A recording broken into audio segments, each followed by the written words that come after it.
C'est une invitation au voyage et au plaisir d'essence, une expérience inattendue. Il faut inspirer le plus longtemps possible, d'accord? Je suis. Vous êtes prêts? C'est parti. C'est un lieu de la pensée et de la création, parfois insoupçonné. C'est des gens qui n'aimaient pas le luxe, qui se contentaient de ce petit studio. Ça devait être un concentré d'intelligence. C'est une occasion de revenir et de goûter au charme de l'ancien. Ici, en fait, c'est le dernier Bougnat de Paris. Allez, c'est le moment de prendre de la hauteur avec ce nouveau numéro de Paname.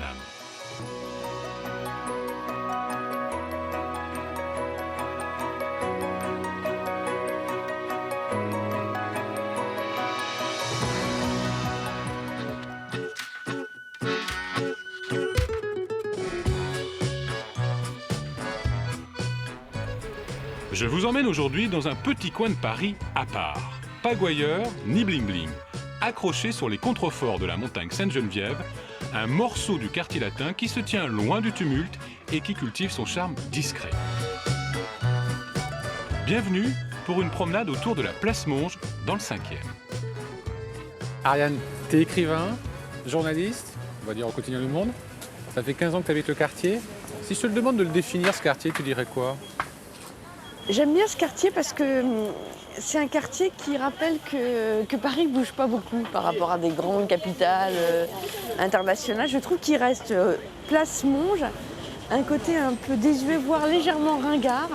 Ah ouais C'est un quartier qui est encore à l'abri des marques à la mode, des enseignes. Il n'y a aucune marque à la mode, aucune enseigne.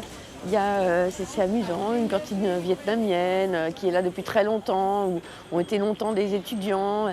Oui, c'est vrai qu'il n'y a aucune... La rue Mouffetard, ça reste d'un côté vraiment une rue qui pourrait ressembler à une rue des années 50, avec voilà, c'est quasiment ces poulets vivants. Et puis le jardin du jardin de Bagnères, le muséum du jardin des plantes, c'est un endroit où les animaux sont empaillés. Et c'est comme si au fond le quartier était un peu dans le formol et empaillé avec les animaux du jardin des plantes. S'il est vrai que le quartier semble goûter à la tranquillité et aux traditions, on peut y vivre des expériences uniques au monde. Merci. Bonjour. Je vous invite chez Maître Tseng. Je m'installe là-bas. Elle est la 78e descendante d'une dynastie taïwanaise de producteurs de thé.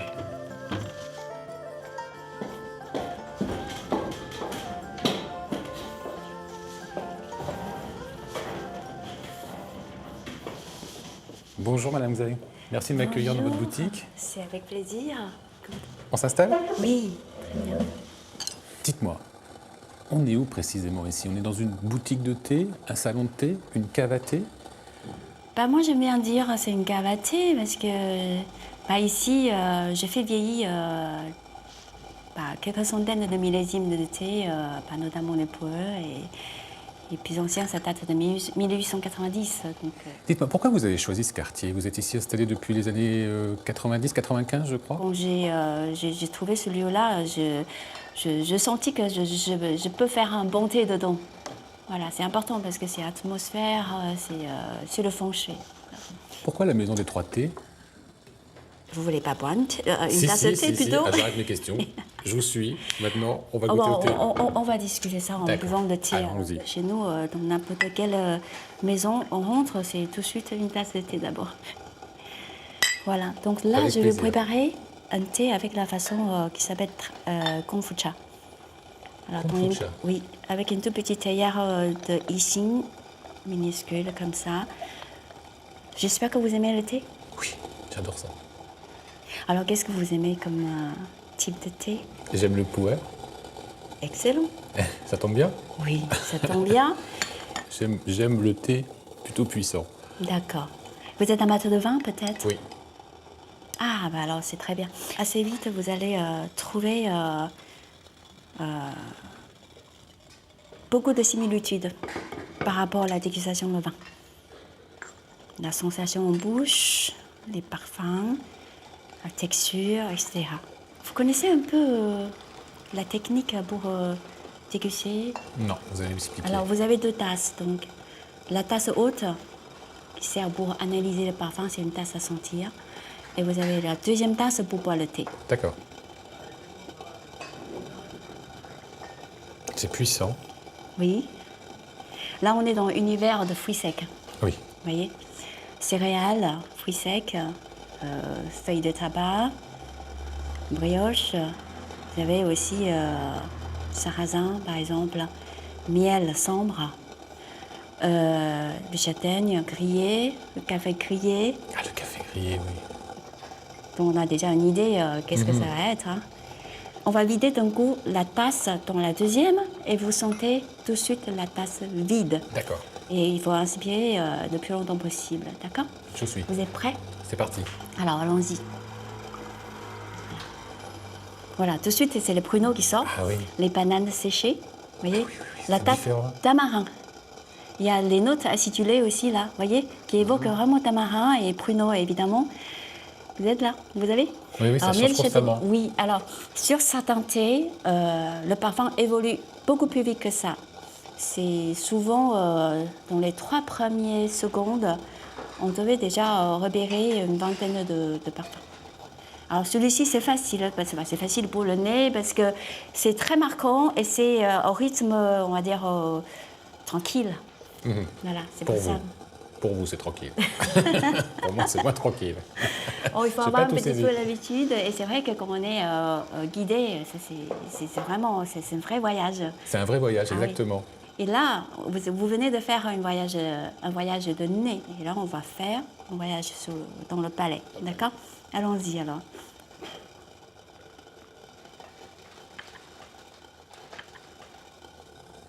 C'est totalement différent par rapport au nez. C'est dissocié, hein? Complètement. Pour l'instant, voilà. Ce que vous devez avoir, c'est déjà une présence qu'on n'a pas au nez tout à l'heure sur les parfums, une présence florale.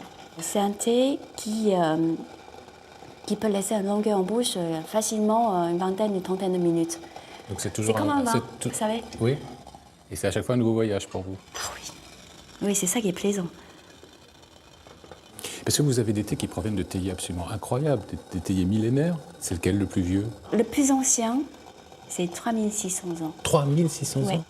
Qui vous a appris l'art du thé? Parce que vous êtes la seule femme maître de thé. Je suis presque née dans les feuilles de thé, si vous voulez. Mes souvenirs d'enfance, c'est vraiment dans les jardins, dans la nature. Est-ce qu'on peut dire de vous que vous êtes un des plus grands nés au monde?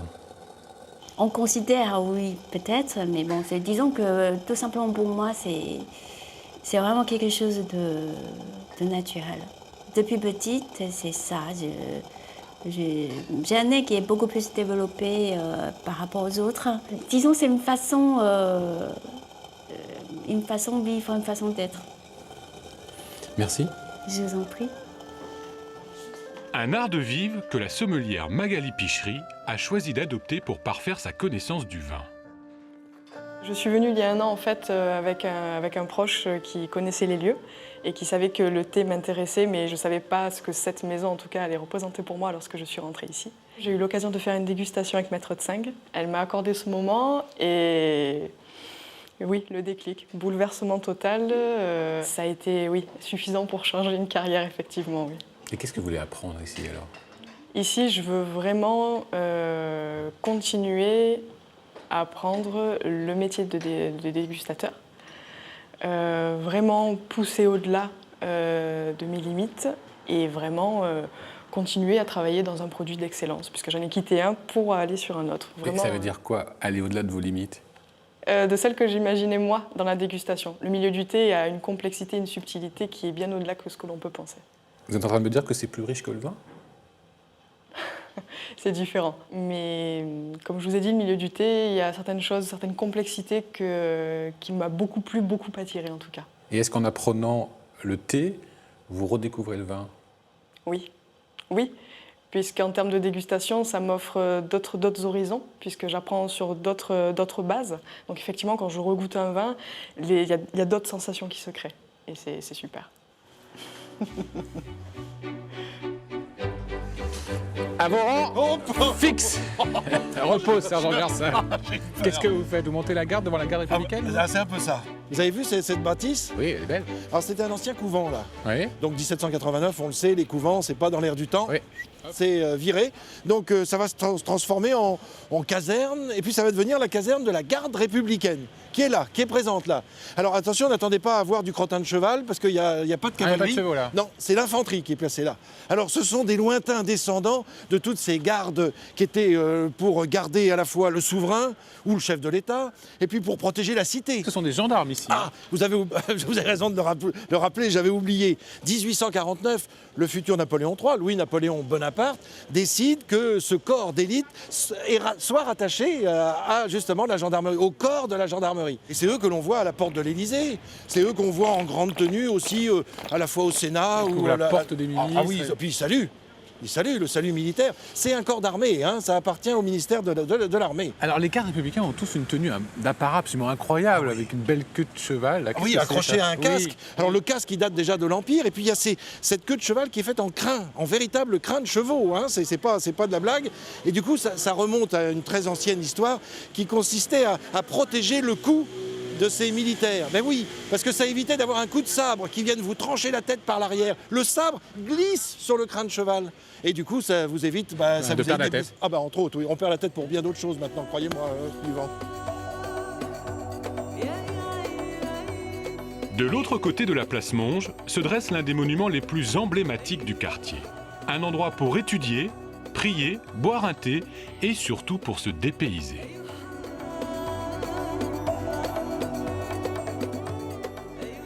Monsieur Boubacar, merci de me recevoir dans la Grande Mosquée de Paris, endroit que vous connaissez bien puisque vous êtes le recteur depuis 1992. Oui. Est-ce que vous pouvez me rappeler en quelques mots l'origine de cette Grande Mosquée?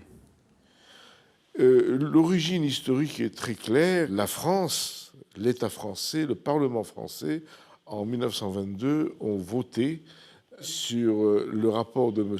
Herriot, député du Rhône, à construire un lieu de prière, une mosquée, un lieu d'islam, pour non seulement les musulmans de Paris, mais surtout par reconnaissance, si je puis dire, par esprit de reconnaissance nationale, donc d'État, de la France à tous les musulmans morts pour la France, pour tous ceux qui, par le sang versé, selon la formule bien connue, ont donné leur vie, leur santé et leurs efforts pour la liberté de la France. Pour moi, c'est une admiration permanente.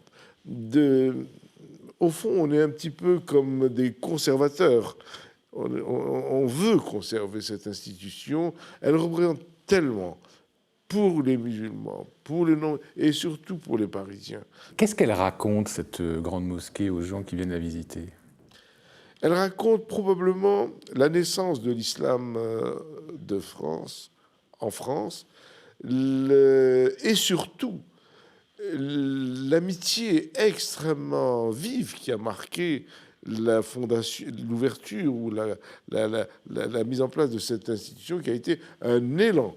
Dans le monde arabe, dans le monde musulman, la création de la mosquée a été un étonnement et en même temps un coup de gong qui a scellé finalement l'amitié entre la France et l'islam. Et qu'est-ce qu'elle raconte aux visiteurs du point de vue architectural? Vous voyez un minaret quadrangulaire. C'est le style qui a donné à tout le Maghreb la manière de construire un minaret qui est très différent des minarets d'Orient. Quand on rentre dans les jardins, là, on est plutôt en Espagne? Alors là, oui, vous avez les données artistiques de l'Alhambra, des jardins des dynasties royales en Espagne, donc c'est l'Andalousie. C'est une perle d'Orient enchâssée dans les églises antiques de Paris.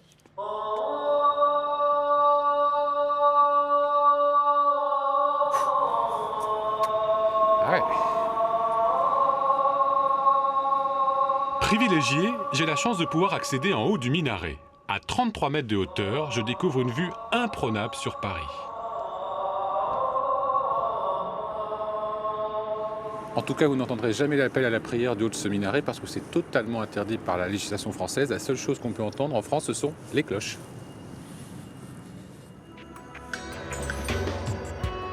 L'un des atouts du quartier Monge, c'est sa diversité culturelle. En quelques coups de pédale, on passe d'un continent à l'autre. Juste en dessous de la place du marché, s'est installé dans les années 50 un foyer pour les Vietnamiens venus étudier à Paris. Remis au goût du jour par une jeune équipe, le lieu propose une cuisine typique, une cantine qui ne désemplit pas. Je ne suis pas professionnelle, je suis bénévole aussi au foyer. Ça me permet de joindre l'utile à l'agréable en venant aider l'activité du foyer. J'ai plein d'amis qui sont salariés qui viennent aussi dès qu'ils peuvent. Et il y a énormément d'étudiants qui viennent aussi pour aider et travailler bénévolement. Et vous-même, le Vietnam, vous le connaissez un peu ce pays? Oui, en fait, moi je suis née au Vietnam. Je suis arrivée en France quand j'avais 2 ans et demi. Mes parents sont partis en boat people en fait. Et donc du coup, j'ai grandi en France et je baignais dans les deux cultures. C'est un moment agréable à chaque fois et puis je rencontre des nouveaux étudiants, donc ça permet aussi de voir l'évolution du Vietnam à travers eux. On mange tout le temps ici? Oui, on mange tout le temps ici. C'est une cantine. C'est une cantine à l'origine, ce foyer? C'est un foyer des Vietnamiens, des étudiants. Donc ils venaient à manger, ils se rassemblaient, ils discutaient et au fur et à mesure, la cantine a pris pas mal de place. On fait des lieux de rencontres, de discussions, de débats, et on accueille toutes les associations qui font quelque chose avec le Vietnam. Et on reverse toutes nos marges de la cantine à la fin de l'année à nos associations partenaires. Oui, parce qu'on mange. Parce qu'on mange. Et vous mangez utile. On mange utile. Voilà. Et bon. Et maison. Et maison, tout est maison? Tout est maison. Ce qui est curieux aussi, c'est que vous êtes un peu caché. Parce qu'on est une association, on n'est pas un lieu commercial. Donc il faut nous connaître. Bouche à oreille, ou on a une clientèle historique qui vient depuis toujours ici, donc là ils nous connaissent et puis au fur et à mesure... Ah oui, ça vaut le coup de pousser la porte. Hein. Ouais, je pense. Parce qu'on est dans une autre ambiance tout d'un coup. On a voulu jouer la carte de la modernité, parce que le Vietnam aujourd'hui c'est moderne, c'est plus des boui-boui forcément pourris. Voilà. À Hanoï ou à Saigon, il y a vraiment encore il y a des lieux, des restaurants super modernes avec des petites lampes comme ça, avec... c'est pas forcément il y a la cuisine de rue qui est très bonne et tout, mais il n'y a pas que ça. Et qu'est-ce qu'on peut dire? C'est un petit morceau du Vietnam? Ouais, c'est un petit morceau de terre vietnamienne au cœur de Paris. Et puis une espèce de lieu de rencontre et d'entraide sur tous ceux qui veulent faire quelque chose, enfin pour tous ceux qui veulent faire quelque chose avec le Vietnam. Je quitte ce morceau de terre vietnamienne pour retrouver chez elle la journaliste Ariane Chemin. Elle m'a promis de me révéler un secret sur son immeuble de la rue Larrey.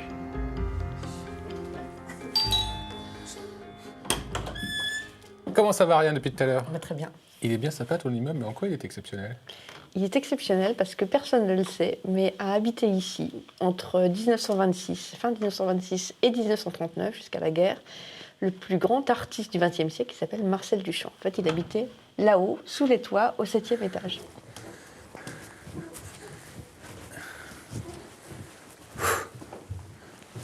Cet étage, c'est haut. Cet étage, surtout que l'ascenseur ne marchait jamais. Ah oui.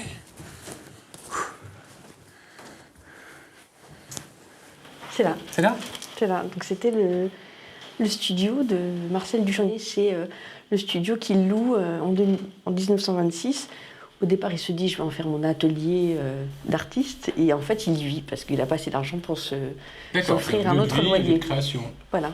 Il y vit, il y crée. Il a décoré ce studio de manière incroyable. Donc, il mettait des échiquiers au mur. Il a inventé, à mon avis, la déco Tsetse ou la déco Conrad Shop avant l'heure. C'est-à-dire que les murs peints à chaud, bruts, des casseroles accrochées, tout ce qui se faisait pas du tout à l'époque, des ampoules qui pendouillent comme ça, sans abat-jour. Tout ce qui est aujourd'hui ultra branchouille, en fait, il l'a fait dans les années 30 ici, quoi. Et c'est un génie, quand même, ce Duchamp. Et quelles sont les œuvres qui ont été créées ici? Des ready-made, dont l'un qui s'appelle la porte du 11 rue Larrey, qui est une porte qui servait, en fait, c'est toujours très pratique les choses avec Marcel Duchamp. Et il a aménagé une sorte de petite salle de bain qui donnait aussi sur la cuisine. Et donc la porte, quand elle fermait la salle de bain, ouvrait la cuisine et inversement. C'est ce qu'on appelle une porte paradoxale. Et il en a fait un ready-made dont la copie est aujourd'hui exposée au musée de Philadelphie où il y a l'essentiel des œuvres de Marcel Duchamp. Et ça a été fait ici? Ici. Ariane, tu as donc décidé de raconter l'histoire de Marcel Duchamp dans cet immeuble, dans un livre? En fait, c'est toujours intéressant les histoires de lieux parce qu'ils nous contaminent toujours un peu. C'est des maisons ont une âme, cet immeuble a une âme et il faut fermer les yeux et il faut aller chercher des livres, relire entre les lignes. En fait, ce qui s'est passé, c'est que Marcel Duchamp, qui n'adorait rien plus que de ne pas travailler, de rien faire, c'était quand même un grand hédoniste, il avait des tas d'amis. Et c'était les époques des Folzer de Montparnasse. Et tout le Paris qui bouge, qui crée, le Paris américain était à Montparnasse, qui n'est pas très loin à pied. C'est aussi sans doute aussi pourquoi il a aimé ce quartier. Et tout le monde défilait chez Marcel Duchamp. Et donc, qui est venu là? Mais tout le monde. Kiki de Montparnasse, Man Ray, Picabia. C'était fascinant. En fermant les yeux, on peut imaginer cet escalier en hélice, un escalier comme les adorait Marcel Duchamp, on le retrouve dans beaucoup de ses œuvres. Et l'ascenseur ne marchait jamais parce que la foudre était tombée dessus. Et tous ces gens-là ont monté l'escalier, à mon avis, sont descendus très très tard, souvent à mon avis très ivre-mort, parce que c'était l'époque, voilà. Et ça devait être une vie formidable, c'est-à-dire que c'est des gens qui n'aimaient pas le luxe, qui se contentaient de ce petit studio, d'une bonne bouteille de whisky, une bonne bouteille de vin, et qui devaient refaire le monde, et ça devait être un concentré d'intelligence. C'est pas la seule célébrité qui habitait dans l'immeuble, parce que ton immeuble il est aussi hautement radioactif. C'est vrai que Pierre et Marie Curie sont passés ici, que la famille Langevin habitait ici. Et c'est l'époque où on ne faisait évidemment pas du tout attention au danger de la radioactivité. On sait aujourd'hui que Marie Curie avait les mains abîmées, en est morte, elle posait des petits morceaux de radium sur sa table de nuit. Et de la même manière, dans cet immeuble, au 5e étage, eh bien, il y avait tous ces prix Nobel qui se réunissaient et qui montraient, en éteignant la lumière, des petits morceaux de radium. Et j'aime à imaginer que cette petite troupe de Nobel a croisé dans l'escalier à hélice cette petite confrérie de Montparnasse d'artistes. Et je me dis, c'est incroyable, quoi, la somme d'intelligence, de gaieté, parce que les années d'entre-guerres sont des années gaies, où on fait des fêtes, des bals masqués, sont des années beaucoup plus gaies qu'aujourd'hui. Et je me disais, ça devait être merveilleux. Ah, Frédéric, je sors d'un immeuble incroyable, là, 11 rue Larrey. Oui. Il a abrité Marcel Duchamp et Marie Curie. Moi, en échange, j'ai ça à vous montrer. Ah oui, c'est un bel exemple d'HBM, ça. HBM, vous avez raison de rappeler. Habitation à bon marché. L'appellation, elle est née à la fin du 19e siècle, 1894. Alors l'idée, c'était de créer des habitations à loyer modéré quand même, malgré tout, c'est-à-dire accessibles à tous, notamment aux ouvriers qui s'étaient installés en grand nombre au 19e siècle à Paris et qui vivaient dans des taudis. C'était insalubre, oui. Ah, salubre, et puis il y avait manque d'hygiène, il y avait des maladies incroyables, il y avait une campagne de vaccination contre le choléra, tellement le choléra avait frappé dans les années 1840, 1850. Donc avant, non seulement il n'y avait pas l'eau courante, mais il n'y avait même pas l'évacuation des eaux usées. Donc là, il y a le confort, quoi. Alors tout ça va se construire à partir de la fin de la Première Guerre mondiale, dans les années 20, 30, et puis en 1949, au lendemain de la Seconde Guerre mondiale, c'est là qu'une nouvelle loi va changer le nom de ces habitations à bon marché pour devenir les HLM, habitations à loyer modéré, qui est le même principe, avec les mêmes offices, et le même but, évidemment, c'est de pouvoir abriter des gens les plus simples et qui ont le moins de moyens possible. Belle idée. Très belle idée. Et en plus, c'est joli. Et en plus, c'est joli. 6 étages, comptez-les. Toujours ? Toujours. C'était le but. Pourquoi ? Pour pas faire de grandes barres, pour pas avoir énormément d'habitants. Contrairement aux HLM. Quelque chose de chaud, de chaleureux. De convivial. Amical, si vous voyez ce que je veux dire. De convivial.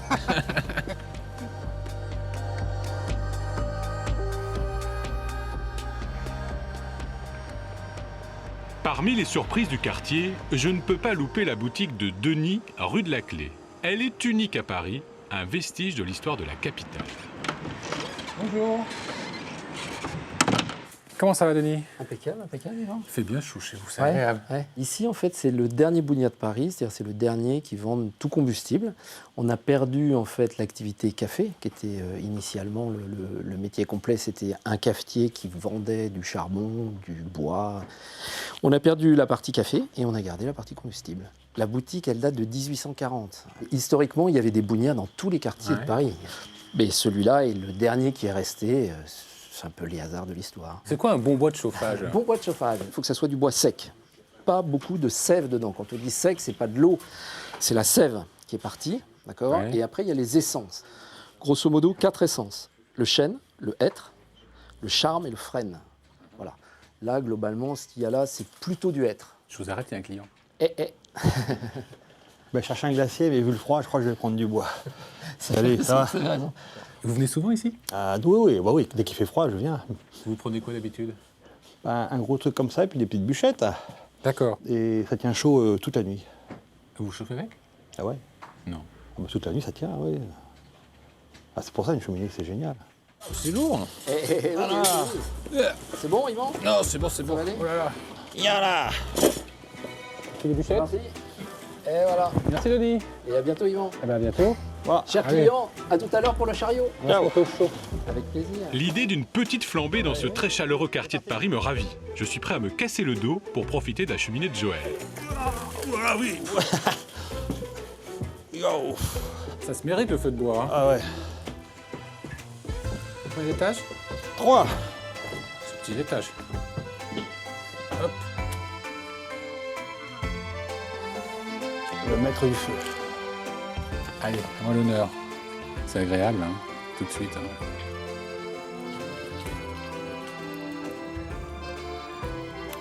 Ce qui est génial, le feu, enfin, c'est qu'on peut rester pendant des heures devant, quoi. Et voilà, c'est ça les alentours de la place Monge. Un cocon douillet, un goût pour la tradition et en même temps une occasion de voyager, de s'évader vers d'autres horizons que je vous invite à parcourir. Retrouvez cette émission sur le site de France 3 Paris et sur les réseaux sociaux. À la semaine prochaine pour un nouveau numéro de Paname.